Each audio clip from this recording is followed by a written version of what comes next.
Bien, merci à tous de votre présence. Donc effectivement, aujourd'hui, on est réunis pour parler d'un ouvrage qui est en version papier, mais je vous rassure aussi en version numérique, téléchargeable. C'est avec plaisir d'ailleurs qu'on constate qu'il est téléchargé par un bon nombre de proviseurs qui nous en parlent. Donc ça, c'est vrai que c'est un bon point, qui en fait sont aussi intéressés par ce partage au niveau des départements, même si ce ne sont pas eux qui portent le déploiement d'infrastructures, etc. Mais on sent finalement, on commence à avoir vraiment une appétence pour ces outils numériques, puisque c'est ça, quand on voit des proviseurs qui vont regarder et qui nous font des retours en disant ah, tiens, on a vu tel département, il y a eu une expérience intéressante au niveau pédagogique. Oui, petit à petit, je pense que les choses avancent.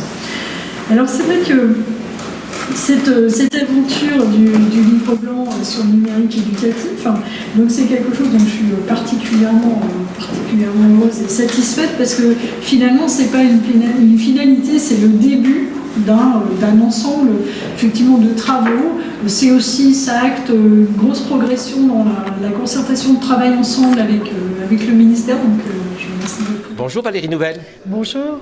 Vous êtes vice-présidente de la commission innovation et numérique de l'Assemblée des départements de France. Cette assemblée qui publie un livre blanc avec CLIC Group, spécialiste du numérique engagé dans la transformation digitale de l'État. Pourquoi cette initiative ?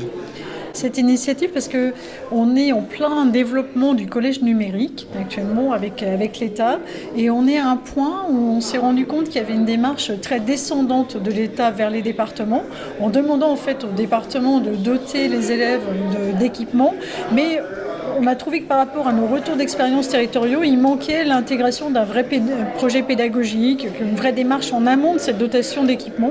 Et c'est pour ça qu'on a voulu faire remonter toutes les bonnes expériences qu'il y avait dans les départements et faire valoir aussi qu'il y avait un appel à projet unique, mais que sur le terrain, ça pouvait donner lieu à des solutions numériques très différentes. En fait, ce livre blanc, c'est essentiellement un retour d'expérience ? Oui, on a vu que ce soit un outil pédagogique, donc des retours d'expérience, une vingtaine de départements qui ont répondu, et puis on a 8 focus d'expériences qui sont transposables sur des départements qui sont moins avancés ou qui ont envie de revoir leur politique. On peut en voir quelques-uns parmi ces 8 ?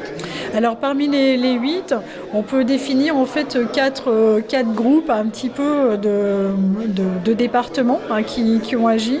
Donc on a des départements qui illustrent la gouvernance, comme la Meurthe et Moselle, où en fait on a eu des exemples de déploiement en fait de fibres non couverts par les opérateurs, et puis mise en place d'une gouvernance partagée avec l'État, l'académie, etc. Donc on s'est dit exemple de gouvernance, ça c'était intéressant. Des exemples d'infrastructures, on a des départements qui ont entièrement relié par la fibre tous les collèges, c'est le cas notamment de la Manche, on a nos 54 collèges fibrés. Et depuis quelque temps, je pense, voilà. Chez vous. Oui. Donc, mais c'est vrai qu'on a vu c'est un prérequis obligatoire pour développer un équipement numérique performant. On a aussi des retours d'expérience sur les budgets, parce qu'en fait on voit qu'on a des budgets très disparates au niveau des départements, et on s'est interrogé entre le lien sur ces budgets et puis la réalité du projet pédagogique. Donc là on avait des exemples aussi, donc Meurthe et Moselle, Manche, où là-dessus on a pu voir ce que ça donnait. Et puis enfin, on a une expérimentation, on a tout ce qui est expérimentation, puis évaluation des politiques. Et là, le territoire de Belfort, la Saône-et-Loire, ont mené des actions pour voir ces chèques d'équipement qu'on demandait au département, ces gros efforts sur le numérique pour la destination de leur collège.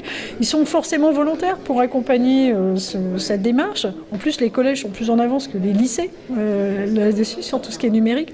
Mais ce qu'il y a, c'est qu'on va avoir un retour sur nos politiques et cet engagement financier. Alors bon, en retour d'expérience, moi je voudrais prendre un exemple qui ne va pas vous surprendre. Bon nombre de départements sont engagés dans le BIOD. Et en fait, comment cela va-t-il se dérouler aujourd'hui, dès lors que le ministre Braun décide qu'effectivement le portal sera supprimé dans les collèges?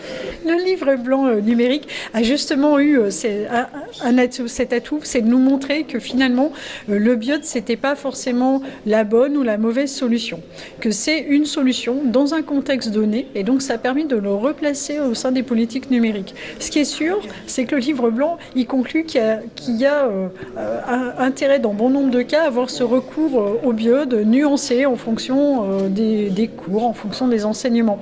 Donc aujourd'hui, c'est vrai que cette annonce du ministre surprend parce qu'elle est en décalage avec cette solution qui pourrait être mise en place au niveau des collèges. Après, je pense que le ministre a dû vouloir dire qu'il fallait raisonner cet usage, qu'il n'allait pas vers une interdiction. C'est peut-être un raccourci qui a été fait sur sa position. Je pense que s'il est sur une sorte d'éducation à l'usage, pour qu'effectivement, là, on sera sur quelque chose de bénéfique parce qu'on va apprendre à la fois aux collégiens à être citoyens sur l'usage et puis à bénéficier de tous les atouts de leur portable pour conduire de l'enseignement numérique. Alors aujourd'hui, dans l'actualité, il y a quand même un point qui apparaît de façon, me semble-t-il, importante.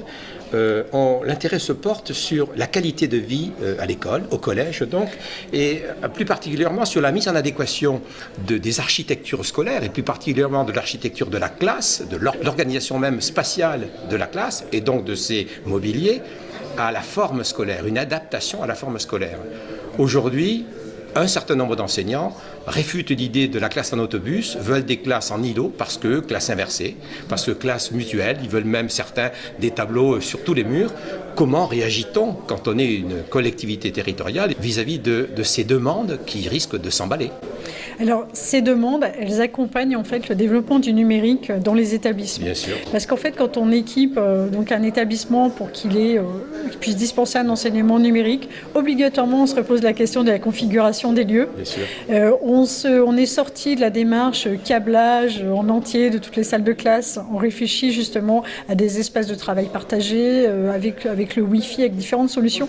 Et donc, la classe, de fait, avec le numérique, elle ne peut pas rester, comme vous dites, en structure autobus. Elle est obligée d'évoluer.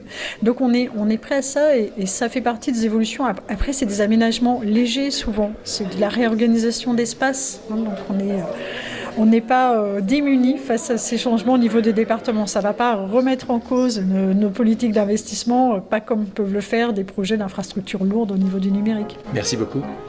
Je vous en prie.